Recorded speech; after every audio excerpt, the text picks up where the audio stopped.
Cuando Néstor Kirchner era gobernador de Santa Cruz, apoyó la gestión de Menem y la elogió diciendo que era el proceso de transformación y cambio que el país debía llevar adelante y que Menem había sido el que más había escuchado a la Patagonia desde la época de Perón. Compartieron 7 veces la boleta electoral.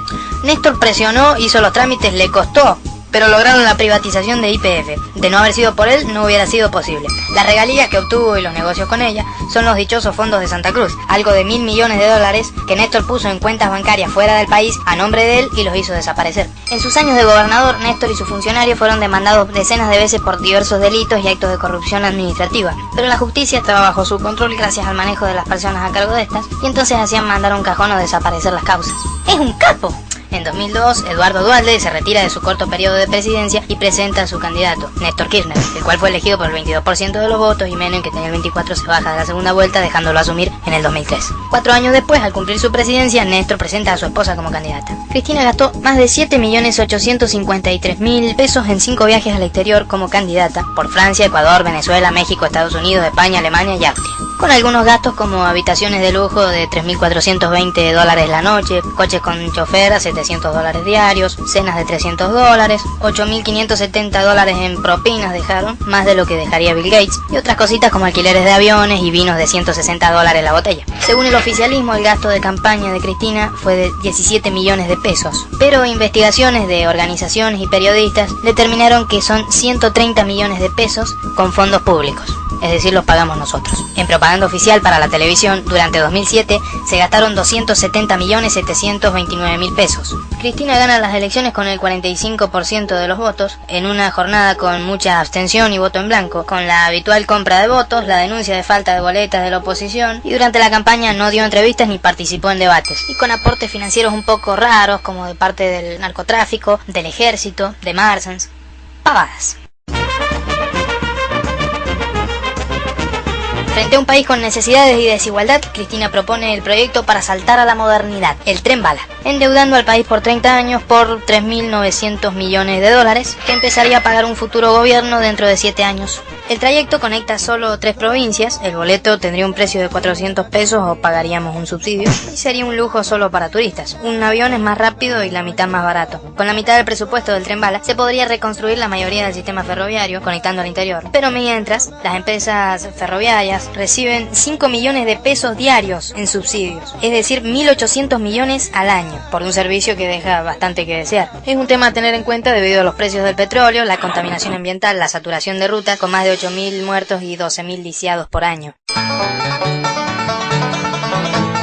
Guillermo Moreno, el capitán del INDEC, nos ofrece desde el año 2007 datos que son una mentira. Han alterado los índices y obligan con patotas a empleados a cargar datos falsos. Hicieron renunciar a la directora de precios al consumidor y fue reemplazada por una funcionaria cercana a Moreno. Según consultoras independientes, la inflación de 2008 anduvo en el 30%. El INDEC dijo que era del 7,2%. Los tarifazos a principios de 2009, con aumentos de 100, 200, 300% en servicios, tasas, impuestos, energía, transporte, educación, parecen no ser registrados. También se dejaron de publicar datos de distribución del ingreso y se modificaron los datos de empleo, entre otras cualidades. Moreno es un buen tipo, suele apretar a las empresas bajo diversas amenazas para que reduzcan los precios, por ejemplo. Como conclusión, según el INDEC, una familia tipo de 4 personas come con 14 pesos por día. El INDEC dice que el 15% de la Argentina es pobre y el 4,4% es indigente. Acá vemos la diferencia entre lo que dice el INDEC y lo que muestran las consultoras independientes, donde podemos ver cómo la pobreza ha ido incrementándose. Tomando la inflación real, el 32% del país es pobre y el 12,2% es indigente. Es decir, 12 millones de argentinos son pobres, de los cuales 5 millones pasan hambre. 44% en Jujuy, 45% en Formosa y Santiago del Estero, 46% en Misiones y Corrientes, 49% en Chaco. UNICEF determinó que 25 menores o bebés mueren al día por causas evitables. El porcentaje se acerca a la recesión de 2001, donde la pobreza era del 35%. El 47% de los menores no cuentan con obra social o plan médico. De 2002 a 2007, la población en las villas 31 aumentó un 300%. Sin embargo, se ha acumulado superávit fiscal durante 5 años sin acciones concretas para mejorar la situación. Se puede nombrar al Plan Nacer, un préstamo de 430 millones de dólares que da el Banco Mundial para disminuir la mortalidad infantil. Pero nuestros funcionarios a cargo ya han hecho de las suyas, queriendo cobrar 4 veces más de lo previsto la adquisición de insumos y equipos para los hospitales y pidiendo coimas a las empresas para participar del plan. Por eso preguntamos, ¿es que vale más la vida de un desaparecido de la dictadura que la de un niño que muere por desnutrición o causas evitables? Los argentinos pagamos hoy más impuestos que en 2001. La recaudación promedio es una de las más altas de América Latina. El esquema impositivo es regresivo, castiga el consumo y consagra las ganancias, es decir, afecta más a los pobres que a los ricos. Después de 5 años de crecimiento, con la economía y el poder a favor, ¿sigue siendo todo culpa de Menem? La soja, por ejemplo, llegó en 2008 al doble del valor que tenía en 2007. Esto le jugó en contra de los exportadores de granos, porque tenían que comprar en el mercado interno a precios superiores a los precios de exportación. Necesitaban que los valores se retrotrayeran a los que había en noviembre del año anterior.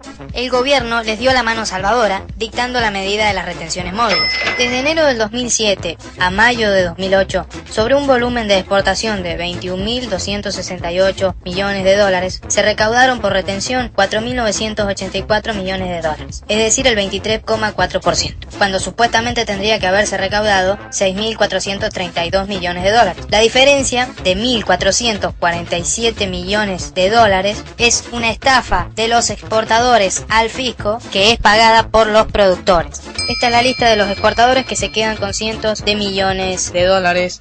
Decían que la medida era anti-oligarquía, pero no son diferenciales, meten a todos en la misma bolsa, pequeños, medianos, grandes productores, pool de siembra, beneficiando a exportadores como Cargill, Dreyfus, Punch and Board, la aceitera general de ESA, del senador oficialista Roberto Urquía, el mayor productor de harina y aceite de soja con puerto y tren privado, entre otros, que se apropian de 1/3 de la renta agraria, compran a pequeños y medianos productores al precio más bajo posible, estafan al fisco, cobran las retenciones extrayendo millonarias ganancias, tercerizan las exportaciones y monopolizan la comercialización de insumos. Decían que la medida permitía la redistribución de la riqueza y resulta que no es coparticipable, por lo tanto esa plata no vuelve a las provincias y va a la caja del gobierno nacional para que la use como quiera. Además no va a haber recursos para los caminos, hospitales y viviendas en el interior, porque este fondo se iba a nutrir con retenciones, cobrándose a más de 35%, mientras que lo recaudado anda en el 24%. Decían que era para impulsar la producción y resulta que este tipo de medidas llevan al pequeño o mediano productor a que alquile sus tierras a grandes pools de siembra, puesto que trabajarlos le es menos rentable. El 60% de la soja del país está en un puñadito de megaterratenientes, que representan solo el 4% del campo. Estos nuevos megaterratenientes son Cresut, del grupo Edelstein, y grandes propietarios yanquis, Adecoagro, de George Soros, Liag, de uno de los principales terratenientes australianos, y Grobocopatel, uno de los principales pools de siembra de soja. La medida de aumentar las retenciones de manera indiferenciada para los 60.000 pequeños productores fue tomada por Kirchner en las oficinas de Puerto Madero que le presta el mayor terrateniente del país, Eduardo Edelstein, el dueño de Cresut. Hagamos una comparación. Luciano Míguez, el gran criticado de la sociedad rural, tiene 2.200 hectáreas en la provincia de Buenos Aires. El grupo Bember, 143.000 hectáreas. El grupo Werdein tiene 100.000 hectáreas en la provincia de Buenos Aires. Liag tiene 120.000 hectáreas. Grobocopatel opera sobre 120.000 hectáreas. Adecoagro, del grupo Soros, es propietaria de 200.000 hectáreas. Y por último, Cresut, de Eduardo Edelstein, opera sobre 600.000 hectáreas. La administración Kirchner favoreció la expansión de estos grandes grupos, en buena parte extranjeros, y permitió que gozaran de beneficios impositivos. El gobierno habla en contra de la sojización, pero han sido sus políticas las que han favorecido a los grandes pools de siembra y a los monopolios exportadores, empobreciendo a los productores lecheros, avícolas o de otros cultivos. Grobocopatel viajó a Venezuela en el avión presidencial invitado por los Kirchner y Chávez para dar lecciones de cómo hacer negocio con la soja. El productor declaró con claridad el objetivo de los grandes pools de siembra, que es sacar a los pequeños productores. Además, los Kirchner han alquilado terrenos fiscales militares a Grobocopatel y a Adecoagro. Bueno, alguien avísele a los muchachos quién es la verdadera oligarquía rural. Cabe destacar que durante 2008 el gobierno gastó más de 12 millones en propaganda contra el campo. Y ya en 2009, con la caída de los precios internacionales, la sequía, el paro y la recesión, la situación para los productores es totalmente distinta. Pero Cristina sigue hablando de ganancias extraordinarias.